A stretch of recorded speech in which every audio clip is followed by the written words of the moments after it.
After a mixed run with Phase 4, we finally kicked off Phase 5 just right with Ant-Man and the Wasp: Quantumania. You can say that again, Sonic! I knew it was a good idea to watch the first season of Loki again and get ready for this. I love how the Disney Plus shows tie in with the movies. Such is the case with Black Widow and Hawkeye, as well as WandaVision and Doctor Strange in the Multiverse of Madness. And then we have Shang-Chi and the Legend of the Ten Rings, and She-Hulk Attorney at Law. And we're not gonna talk about that one scene from She-Hulk. As much as I enjoyed watching She-Hulk, that one moment with Megan Thee Stallion was just, what the fuck were they thinking? And then we have the movie we just saw. Hey guys. Hey there, David. Did you enjoy that movie? I sure did. It was a great way to kick off Phase 5. Out of all the Phase 4 media we got, my favorite movie was Spider-Man No Way Home, and my favorite Disney Plus series was WandaVision. Us too. I think I know the reason you came up to us, David. Can I please, pretty please, with whipped cream sprinkles and a cherry on top? Of course you can. In fact, you can appear in all our planned reviews for the remainder of time. Aside from the other reviews I've done in my spare time, like Indiana Jones and Spider-Man. Yes, we are aware of those, and they're quite fun to watch. Are we quite finished? Zowie Shonik. But anyway, here we go. Ant-Man and the Wasp: Quantumania is the first film of Phase 5 in the MCU, and the third Ant-Man movie altogether. We have Ant-Man, played once again by Paul Rudd, the Wasp, played by Evangeline Lilly, and then Hank Pym, played by Michael Douglas, and Janet Van Dyne, played by the great Michelle Pfeiffer. And then we have two new additions to the cast. A grown-up Cassie, played by Kathryn Newton, instead of Emma Fuhrmann. Kathryn Newton, there's only one other movie I know her from, and that's when she played Lucy Stevens in Detective Pikachu. One of the best live-action video game adaptations to date. Next to not only Sonic the Hedgehog, but also The Last of Us. And then we have Jonathan Majors as Kang the Conqueror. He previously portrayed He Who Remains in the Season 1 finale of Loki. And let's not forget our good friend Bill Murray. So the movie centers on our Ant family as they are sucked into the quantum realm due to a device that sends a signal down to the quantum realm. And this is an entirely new look to the quantum realm than what we got with Ant-Man and the Wasp back in 2018 and Avengers Endgame. And thus, they have to go up against Kang the Conqueror, the next Thanos, if you will. We'll be seeing him again in Avengers The Kang Dynasty and Avengers Secret Wars. I think that'll do it for introductions. Let's dive right in. Well, if it isn't Bluey and Bingo. Oh, ha ha. Is it because Sonic and I are both blue hedgehogs? Well, yes, Sonic, that is correct. And then there's Brownie. Oh, hell no. You did not just call me Brownie. You're lucky I left my sword back in the Golden Eagle's base. What would you have done if you brought your sword here? Would you have shoved it up my ass? No fucking shit I would. Anyway, Eggman, what the hell are you doing here? Bothering the piss out of you lot as usual. Plus I'm seeing Megan. M3 Gen. Just so I can get an idea as how Sage can return in a future Sonic the Hedgehog game. I wasn't a fan of Sage at first, but I will admit, she kind of grew on me. At least she was better than Impish shit. Plus those islands were a blast to explore. Despite me being overcome with cyber corruption, and I ended up in a fucking coma. I still have bad dreams about that time. Like, every time I close my eyes, I always end up back in cyberspace and slipping into a fucking coma. Yeah, I even heard Sonic screaming me and Calvin's names. Even though Calvin doesn't live at 76 Knothole Drive like we do. Now I see how sensitive Sonic has become. This will be a great way to concoct my next evil scheme. Probably copy off of Mysterio from Spider-Man Far From Home. Don't you fucking dare. Hey Sonic, can I borrow that ultrasonic taser that raises the pitch of people's voices, making them sound like Alvin the Chipmunk, as well as projectile vomiting and explosive diarrhea? You really think a measly little taser is gonna stop me? Okay, what the hell has happened to my voice? Why do I sound like an old 1930s Disney cartoon? Oh shit, oh shit, oh shit!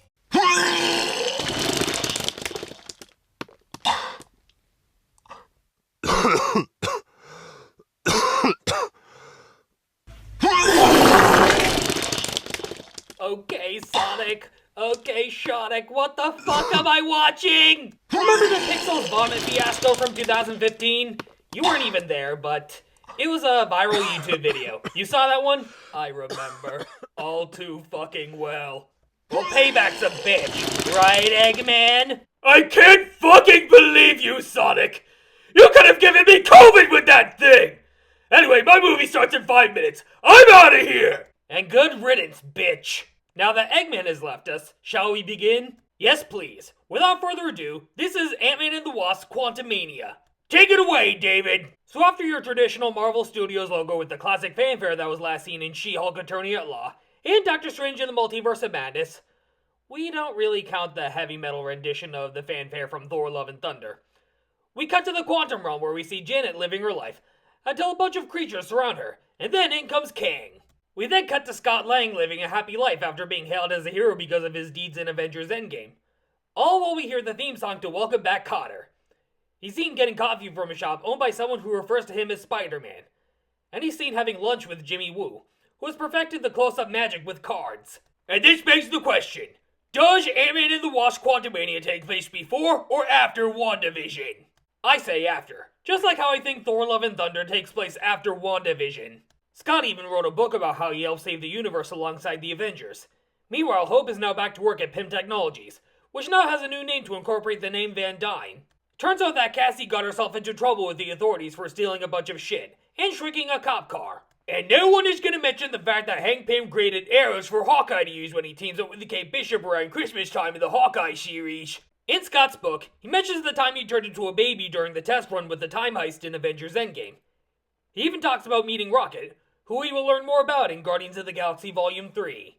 And one thing the Pym family does for dinner is use the Pym particles to grow a tiny pizza.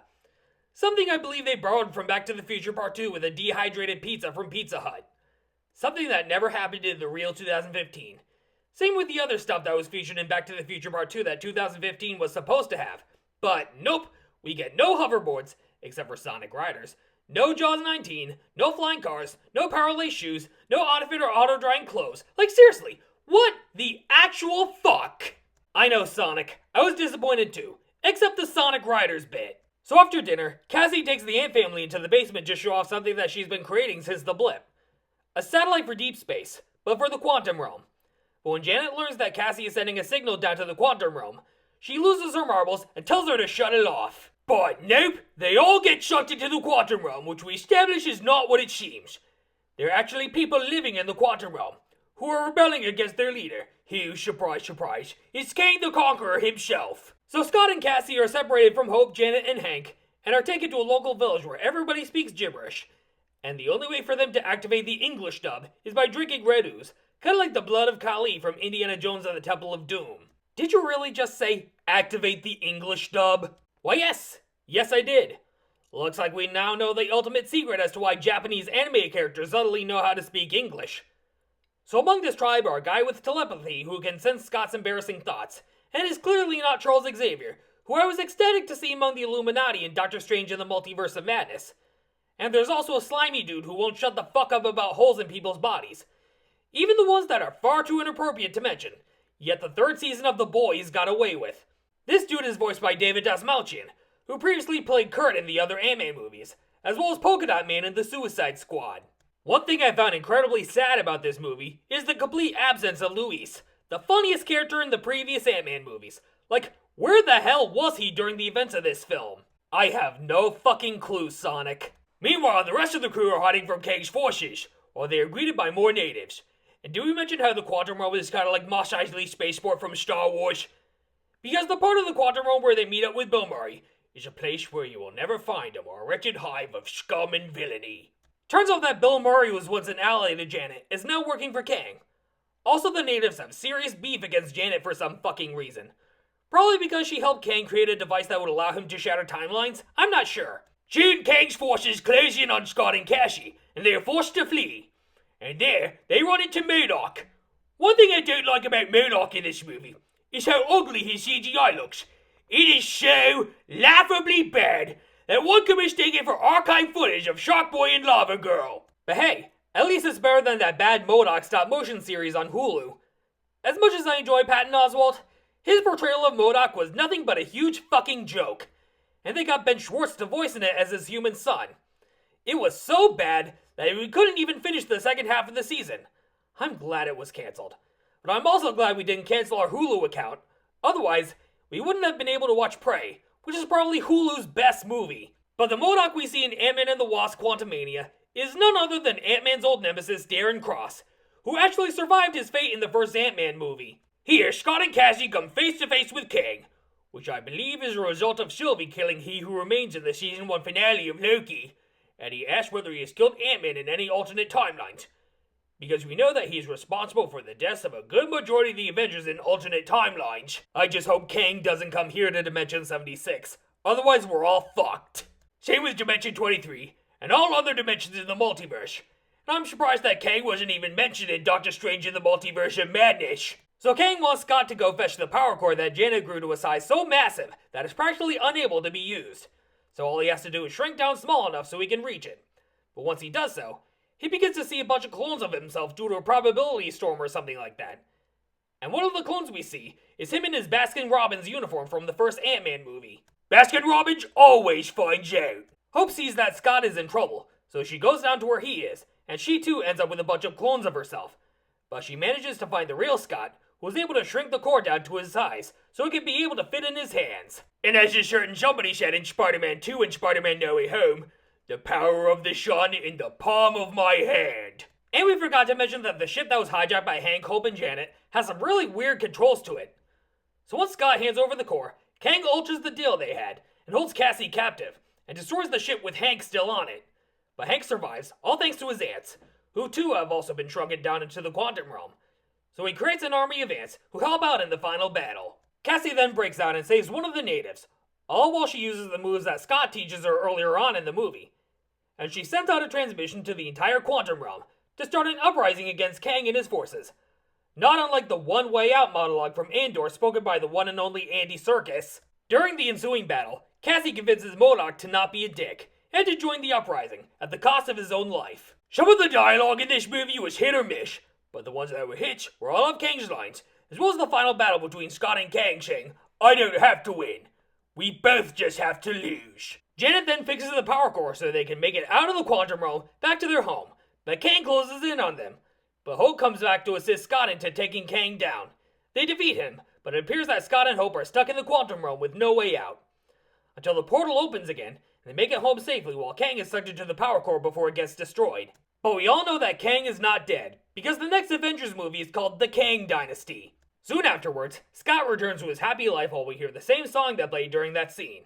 And we forgot to mention that Shang-Chi lives in San Francisco, but I don't think Shang-Chi will ever cross paths with Ant-Man anytime soon. Probably not until Avengers The Kang Dynasty. And we even see the same building where I dropped my rings in the first Sonic the Hedgehog movie. Scott is scared that by defeating Kang, their universe is fucked, and that everyone is gonna die, but he merely brushes it off. He even picks up an ice cream cake from Baskin-Robbins to celebrate Cassie's birthday. During the mid-credit scene, a bunch of Kang variants come together to destroy the multiverse as we know it. And we even get a cameo appearance from Loki and Agent Mobius, leading up to the second season of Loki. So, that was Ant-Man and the Wasp: Quantumania. We liked it, but it's not our top favorite MCU movie, unlike Spider-Man No Way Home and Captain America the Winter Soldier.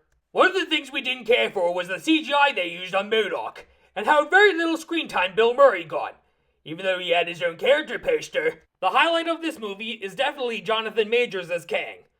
We got a brief taste of what he's capable of when he played He Who Remains in the Season 1 finale of Loki, but here, we get to see how truly dangerous he is, and how he's the next Thanos. Luis was completely absent in this movie, and that made me sad. But everything else about this movie was mixed at best.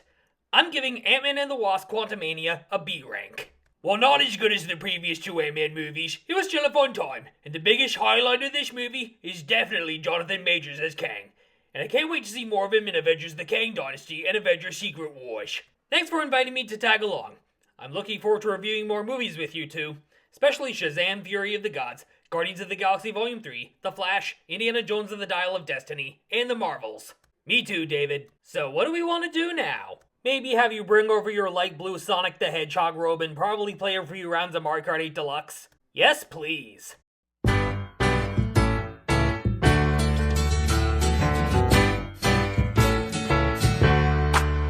Welcome back. Your dreams were your ticket out. Welcome back to that same old place that you laughed about. Well, the names have all changed since you hung around, but those dreams have remained and they've turned around. Who'd have thought they'd lead ya? Who'd have thought they'd lead ya? Back here where we need ya.